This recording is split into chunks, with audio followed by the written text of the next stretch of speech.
In today's episode of the Pathfind Presents podcast, I got a very interesting guest here with me today. I'm with Christopher White, who is the VP of Marketing over at Dedoco. And Dedoco is a very interesting approach to document management. It's basically a digital document management as a service platform. I've just chatted with Christopher a little bit there, where we're really touching into Web3. And we really want to figure out today what Dedoco is all about, how Christopher is thinking about growth for the company, and a little bit about his journey as a marketer. So, welcome to the show. Thank you so much. Of course, yeah. So, maybe give us a quick insight. What is Dedoco all about in your own words? Yeah, so Dedoco is, in my opinion, it's an engine really for building upon or implementing into other products. We do have products ourselves, but really they're MVPs of what the API can do. But in general, we are trying to help organizations who have documents of value, contracts. It could be some kind of sensitive documentation that you don't want leaked, government identification, which we actually do in Singapore with their SingPass. They use us for verifying on the blockchain whether or not their identification is accurate or legitimate, and other types of things like that. Higher education documents too.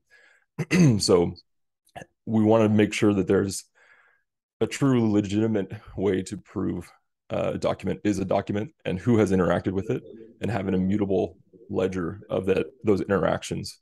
So in a court of law, even, you could pull this out and say, well, this person interacted with it, this person signed it at this moment, and we can't change it, the user can't change it. It's very much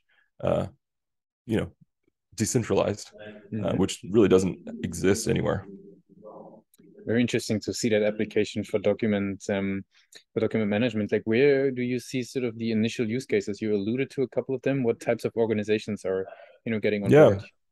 I mean, really, like, my guess in the United States is going to be small businesses, people who want to implement some kind of next generation document management. But I mean, I can see it in law. I can see it in any kind of professional services, any company that has a process that interacts with documents that is, generally speaking, always going to be very laborious and very paper heavy.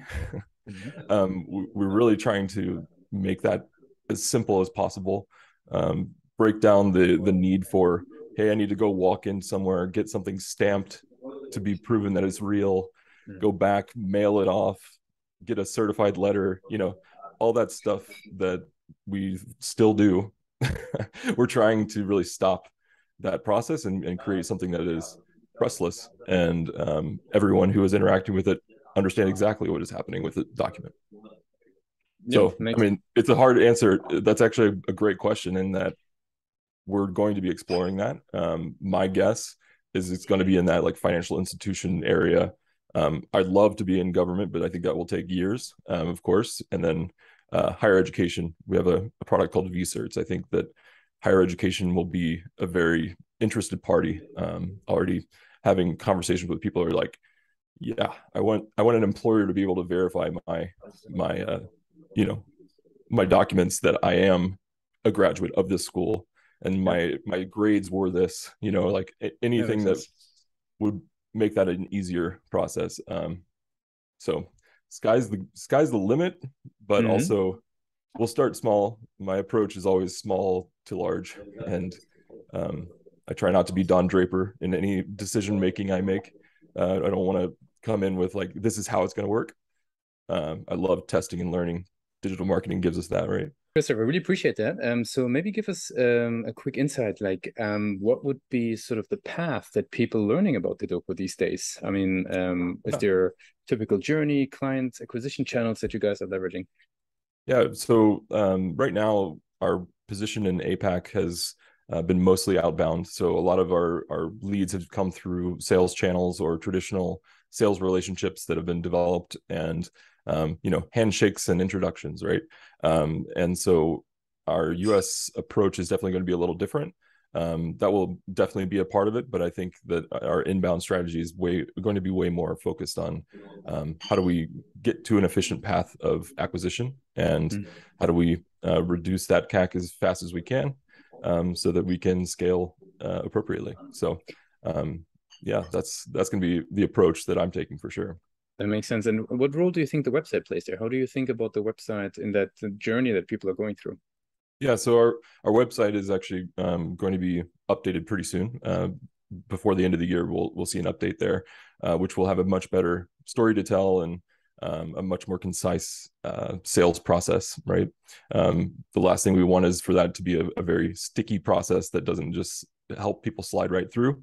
But I think, in a grand scheme of things, I really hope that Dedoco's product can be a good example to just mess with Web3, right? Like if you ever wanted to interact with a product that is truly doing Web3 correctly, trying Dedoco is going to be a really awesome opportunity for people to feel it, see if it's scary, see if it's, as hard as it sounds.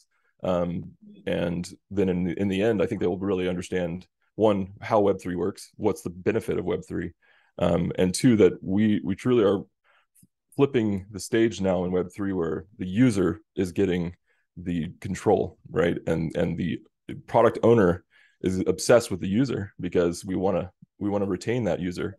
And so I think that is going to be a really fun thing to experience, a fun thing to like deliver things that the users are asking for, and not be selfish about it, right? Which I feel like SaaS products typically are very selfish, Very much so. especially in their feature set, right? Exactly. That brings me back to the website a little bit. It's like, how do you sort of, what do you currently think is the strength of communicating that message on the Yeah. page versus where do you see even room for further improvement? Yeah, I think our website is going to be really focusing on content that is both educational, and focusing on really two different audiences. Likely Web2 as an audience, Web3 as an audience, right? People who understand blockchain, you don't need to sell them on blockchain.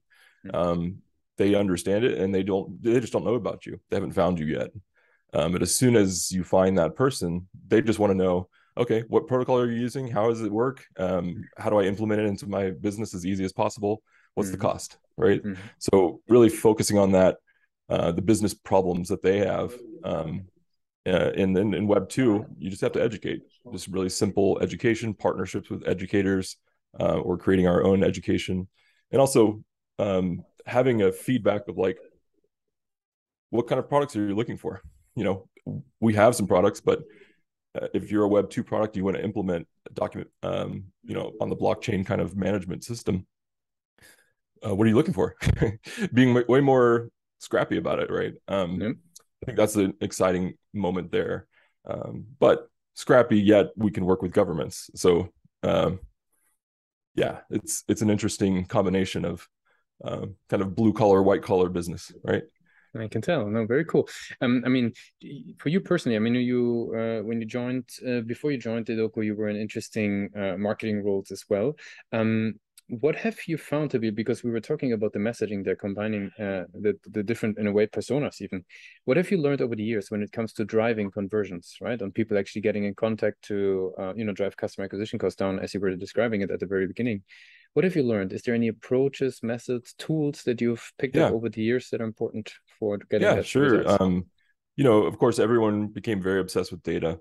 Data is an incredible component of us making decisions.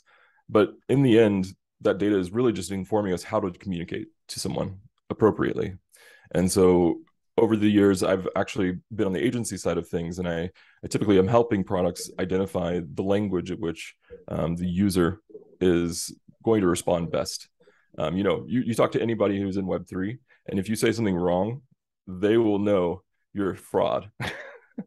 if you see ETH and you say Ethereum, likely they're going to cringe a little bit, right? And so that to me that's a huge hook. As a company, if we speak wrong, or if we speak like someone who kind of gets it, they're not going to feel represented by us. But as soon as we build the relationship and have nerds who understand the Web3 space, you just gain so much trust speaking and communicating correctly. So that's my focus always, especially in advertising. How do we know what message each audience cares about. And in reality, my assumption of what an audience is only as good as my assumption, right? The cool thing about messaging is you can kind of broaden your audiences a little bit and figure out if there's any kind of gray areas you would have never targeted yourself. And algorithms are actually really helpful in figuring out what those fringe audiences are. So I love to focus on messaging first, oftentimes very hard sell to customers, because they think it's just like something to think about later. It's not as important as like, what does the ad look like? But it truly is the basis of everything, especially on the internet.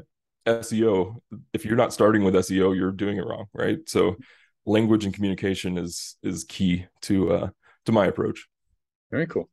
I would have some rapid fire questions to get to know you and your journey a little bit better, and also to wrap up the interview for today. Are you ready for those? Yeah, sure. What is the last book that you read? Ooh, that's a good question. I have read this many times. Alistair Reynolds' Revelation Space. It's a sci-fi. He's an astrophysicist, and so he uses real science in his stories. But Revelation Space is a fantastic and arduous read if you're into sci-fi. What's one single thing that your company is focused on the most at the moment? We're really trying to build our API to implement it in all kinds of different scenarios. And we want the public to know us not by our products, but by how we are approaching the API as an engine to be built on. Mm-hmm. If there would be no boundaries in technology, what's the one thing that you would fix for your role as a marketer today? Maybe go back in time and help Mark Zuckerberg kind of navigate through a few questionnaires that he went through. That would have helped me the last 2 years. That's interesting.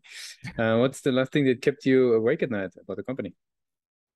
I think just really identifying in the vast world of opportunities and audiences, identifying those focused audiences is going to be really difficult. It's kind of an all things for all people scenario, but I know a highly focused approach is going to be important. Mm-hmm.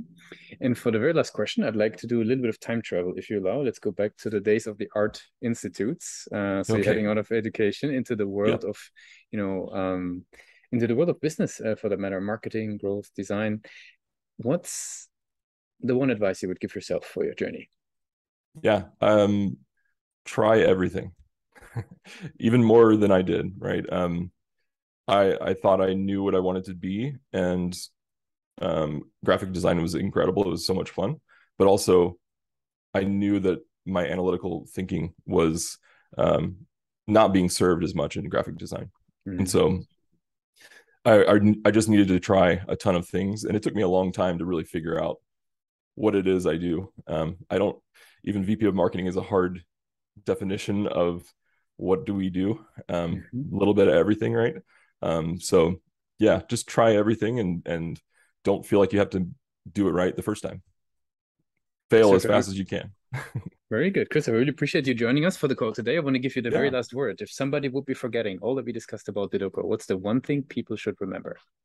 If you're looking for a bridge product between Web2 and Web3, and to see something in the wild that actually works and feels great, try Dedoco. Try our sign product. You can do a free trial, and we should be launching in the US pretty soon, towards the end of the year. So be looking for that. Thanks a lot for being a guest on Platform Presents. Absolutely.